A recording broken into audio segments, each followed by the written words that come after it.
大家好，我係蔡師傅。今集咧就試下裝呢款嘅智能廁板俾大家睇啦。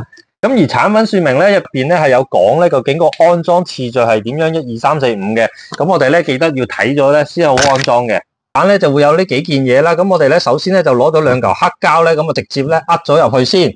咁放完兩嚿黑膠之後咧，咁我哋咧就開始咧放塊底板落去啦。咁我哋一般咧兩個灰膠位咧都係擺喺正中間咧，咁啊試下位先啦。後邊咧就攝兩口螺絲咧，咁啊開始咧用手扭實佢先。開始用十字批咧，咁扭到咧佢有少少緊啦，兩邊咧都有少少緊。咁我哋咧就開始咧要攞塊廁板咧試一試位噶啦。然之後咧我哋就跟住條軌咁樣順住入去拍，聽到咔一聲噶啦。摸清楚呢度左右兩邊咧，咁嗰條罅咧係平衡嘅。咁啊，同埋咧前面呢度個廁嘴位咧有冇夾得好明顯啦？咁啊，若果咧係平位咧，咁就 OK 嘅啦。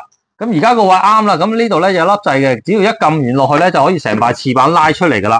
而家呢兩個位啱啦，咁我哋咧就收緊兩口螺絲，收緊咗啦，咁廁板咧就對正翻咁樣趴入去。下集咧就再同大家分享，拜拜。